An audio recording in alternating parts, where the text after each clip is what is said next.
The YouTube beauty community has ruined favorite videos for all of us to the point where everyone is like mind-numbingly bored of hearing about the blush you loved in the month of July. But I am here to single-handedly, yes, revive them, although not in a lame way, because this is a cool favorites video. I'm not the first person to this, by the way. It's not revolutionary. But these are just some things that I've really been taking in, really consuming, really absorbing. Me being an Aries, they all exude Aries energy. The best zodiac sign, by the way. I'm not even saying that just to say it because I am one. If I were like a Capricorn or something, you'd never hear best coming out of my mouth. But being an Aries is just God's gift that was bestowed upon me. If there's one thing I don't do, it's take it with humility. This is mainly just random media. I have a few documentaries, a few albums and artists, some TV shows, and a few products, I think. So let's just talk about it. Let's just get into it. I watched this documentary with my brother a while back, and unlike the usual nerd content he puts up on his monitor for me to watch, this caught my attention very, very quickly. Actually, I think at the time I just came back from Korea, so anything about Korea, I was still very freshly annoying. So any content about Korea, I was just willing to be like, oh no, yeah, like I've totally been there before. I totally know what they're saying. That translation's also a bit wrong, by the way. It's gonna be my personality for the next 9 months, I'm sorry to tell you. It's a documentary called AlphaGo. It has about 27 million views here on YouTube. So I know what you're thinking. Jess, I've already seen it. We've already seen it. You wanna know something? I had it, okay? I had it, so I don't wanna hear it. The documentary is about an AI that's created by a bunch of white nerds over at Google that plays the East Asian strategy game Go. By watching the documentary, you learn that this is not just any simple board game. It takes time, it takes diligence, it takes like dexterity, it takes brains. So I would not be good at it. There are many people who train for this game for extended periods of their life. One of them being Isidore, I think his name is. He's very good at what he does. Very good, very intelligent. Google, or DeepMind, which is a subsidiary under Google, creates this AI under the objective to play this game and win it very, very flawlessly, by the way. So it plays this game against Mr. Lee. It's like a 2 or 3 day excursion with multiple rounds and like press conferences, so it's pretty intense. Does the stupid turbo computer win against a man who's trained his whole life? I'm not gonna tell you, but that being said, let me put on some more lip gloss. Okay, I'm ready. This documentary left a bad taste in my mouth. I just didn't see it as some sort of like grandiose or like furthering advancement in technology or AI research. I saw it as some inanimate object just being built in order to sort of like mercilessly obliterate all of the efforts and teachings that have been established over the past 2,500 years, because that's how old the game is. Of course, you can teach a computer how to play and master a game. It's a computer. Just what did we gain from trying to beat humanity at its own game? I think there's something inherently beautiful and flawed and like human about something as simple as like learning how to play a board game and getting better at it and like getting excited by it. And a robot will just never be able to understand the beauty of the game the same way a human does, just like Mr. Lee said. Especially when it comes to a game that's pretty cultural and native to a certain region.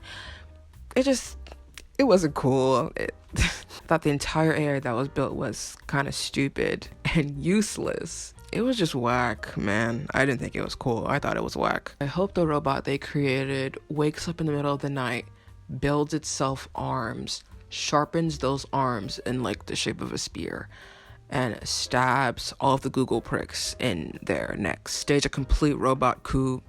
I can go too. I don't care. I cannot call this next favorite a documentary because that is simply just not what it is. It's a Channel 5 with Andrew Callaghan channel about 2 twins from Marin City that are named the Hoff twins. If you know, you know. If you know, you know. If you know, you know. The twins, I think we done did it again, Honestly and truly, this should have been like a 3-hour-long saga. There's just so much going on. This isn't to belittle the video or any of the people in it. The video was done really, really well. I think it's just really interesting to see how people turn out when they're placed and brought up in an entirely different community. It's also really interesting to see how their community interacts with them and regards them, and then vice versa. Honestly, once again, what can I say? I am a psych and sociology student. I just love like culture and like the world. That's just my purpose. Yeah. That video is a trip. Give it a watch. It's only 17 minutes. Hey, let's talk about music. The Marías' debut album, Cinema, came out this summer, and it is stupid. Like, it's stupid nasty, like stupid freak nasty good. They have such a good sound. They themselves describe their sound as like psychedelic soul. I'm not sure what that means though. Whatever that means, I agree with it. One thing about me is that I'm not like a music or film person. I like what I like, and if I don't like it or get it, I usually move on. The last song I even listened to was, let's check my Spotify. Pap Smear by Crystal Castles, followed by 24 Hours from Itzy. So I don't critically analyze music. I just like what makes me feel good. The Marías have not a single bad song, truly a flawless discography. All of their covers even, they eat, okay? They gobble it all up. I think you can really see how much this album is inspired by film. It feels like Broadway, it feels like a production. The visuals, the production, it has a very vintage feel, and it feels like pure artistry. It feels like love and care. You can, I don't know, but you can like really feel it. I don't know what this is. It makes me like excited again to follow a band's music and anticipate their next single or next project, whenever that is. Okay, so my all-time favorite tracks on the record are: number 1, To Say Hello. Yeah.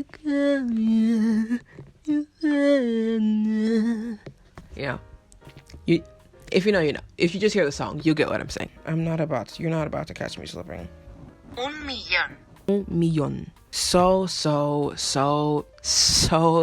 So good. This song will always remind me of my very last month in Korea. I moved into the share house with my friend, like halfway across Seoul, in this neighborhood that was beautiful and right next to the Han River. And this song is all I played every single day. In the subway on the way to meet my friends, at home, truly whenever. Because the song feels like summer, and it was summer, just the entire day to yourself and no classes. Yeah. Okay, let's move on. I also really love Calling You Back, Little by Little, Spin Me Around, and All I Really Want Is You. Such a yearning song. I'm like actively losing my mind a little bit. Just a little bit.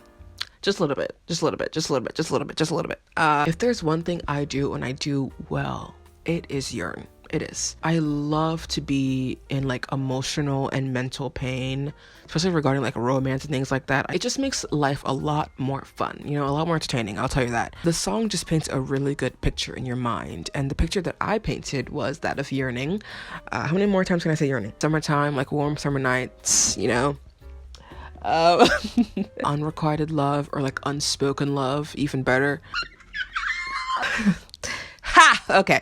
All right, let's move on. Let's swiftly move on. Hush is their track that's hitting it pretty big right now. I don't know if it's a single, but it's a really cool track. It's about revenge, which is a timelessly cool motif. Makes me want to punch someone in the face and then like walk around in expensive boots, which is what I want to do daily. Really, it is. The epitome of fire sign energy, I think. And the album cover is red. Like, how much more fire sign energy can I be? Like a really deep, beautiful, like rich crimson, which has been my favorite color for like the past 2 years. I love it so much. I even purchased their album merch because I like it that much. Even though I hate all merch ever, I think it's like always hideous. Like, are you serious? Are you actually kidding me?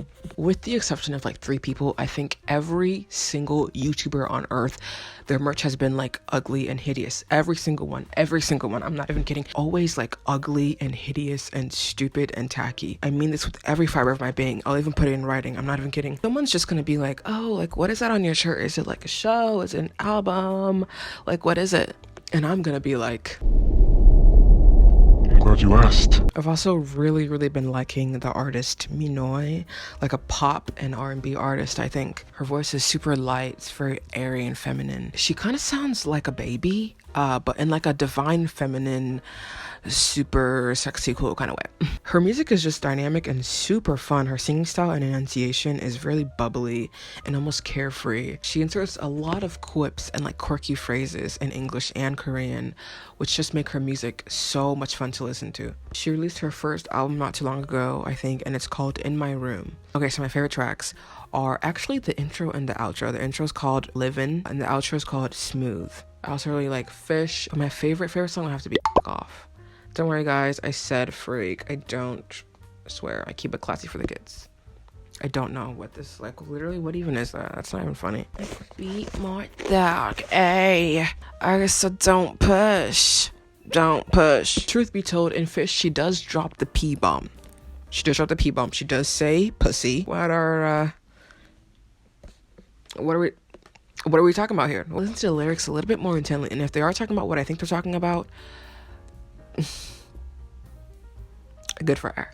Good for her. That's honestly pretty slay of her, really. Good for her. Her music is so much fun. I will, in fact, be using it to combat my seasonal depression this winter because it's coming, and it's coming hard. It's coming hard. Post-grad, living at home style. So, along with getting multiple tattoos to debut during the springtime and lots of retail therapy. So, those are my music favorites lately. Go check them out. Okay, TV shows. This is a race against time. The sun is setting. I've really been liking Arrested Development. I blew through like 4 seasons in about a week. It's just a show about a dumb family. That's it. It's just such a dumb show. I don't like Michael Bluth. I don't like him. I think he is evil and like inconsideration personified, even though he thinks he's so like family oriented and charitable. I love Job and Buster, who are his older and younger brother. They are so dumb. The first 3 seasons, great. The last 2 seasons, not great. They're bad. Let's say they're bad. Let's say it. It's an incredibly funny and stupid show. It's easy to digest, which I appreciate. And I do have to say, I'm just gonna say it because this is my channel. I can say whatever I want. I am attracted to season 4 and 5 George Michael, which is Michael Cera, and you can't do anything about it. Okay, so I bit the bandwagon bullet and I started watching You, and I really like it. I just didn't have an interest in watching it up until a few weeks ago. I wrote this note at the beginning of season 3, and now that I've finished the entire 3 seasons, let me read you what this says. I don't care what you say. I will never ever hate love. Never ever. She is a girl boss. She loves love. She has money. She is smart. She gets what she wants. I don't care. I love her. That has changed. That has changed. I don't like how they wrote love at the like latter portion of season 3. Love is relatable. I think we can all see a lot of ourselves in her, but she does get a little bit crazy. And I kind of don't hate Joe either. I know he's a serial killer, and I know the show actively like manipulates you into kind of like not siding with him, but kind of like I know. It's not good. Awful things, and has like no character development, for a serial killer. It's fun. It's not gory, scary, or like scary at all, but it keeps you on your toes. I have a few gripes with the writing, but whatever. My last favorites are actually tangible. Who would have thought? I just need you to know right now, right this second, look at me, that I am a skincare fanatic. I am. I'm currently using the internet's skincare weapon and magic potion, tretinoin. It's through Curology. I fired up my Curology subscription again when I came back from Korea because my skin was wrecked. It was very, very bad. And that was like an okay phase. For the past, I think like 2 years, my skin has really been going through it. I honestly bit the bullet, took the guesswork out of things. I stopped my Curology subscription last time only because it was getting pretty expensive. And I was a sophomore in college at the time. I had literally no money. It's working. Oh my god, are you serious? Like, are you kidding me? I went through a very light purge, but I am honestly no stranger to like actives and acids, so it was super subtle, and it only lasted about a week. So my favorite is my Curology bottle. When it comes to my acne, a lot of it is hormonal, but I think I just need like medicine. I just need like a solid prescription, and I am finally understanding that now. Mommy loves you so much. Okay, keep working for me. I got lip gloss on you, I'm sorry. My last favorite is moisturizer. This is the Chok Chok green tea watery cream from Tony Moly. During the fall and winter, my skin gets very like tight and dry, very tight and like nasty feeling because it is oily or like combination dehydrated. So I needed something that was a little bit more heavy duty and hydrating. And this is good. This is good. It's really good if you have oily skin and you're prone to like congestion or closed comedones like I am. A little of this goes a very long way. Like, oh, chok chok is a phrase in Korean that means like moist and like plump and luminous, and that is exactly what it makes your skin feels like. It's like I don't even know, but paired with a really good essence or serum, truly chef's kiss. Mwah. Can you believe I would literally not use any serums, any essence, any toners, just raw dog my skincare routine by putting on like a measly moisturizer on top of like a million actives and acids, and then complain that my skin was like tight and dry? Are you kidding me? I did try the internet's like Little Baby. This is the Cosrx Advanced Snail essence, and it's just okay. I think it's like more so nourishing due to its snail ingredients and less hydrating, so I stopped using this for now, and I'm going to use it during the summer. I just bought this one, the Hada Labo lotion, and it's okay too. I like it. If you have anything better, please let me know. Okay, those were my favorites. Quite the mouthful. Jesus Louise. If you have any media to recommend, please leave a comment. I've really been like branching out lately, instead of streaming the same songs and the same 20 episodes of New Girl for like the past 2 years. So I don't have anything else to say anymore. Thank you for watching. Bye.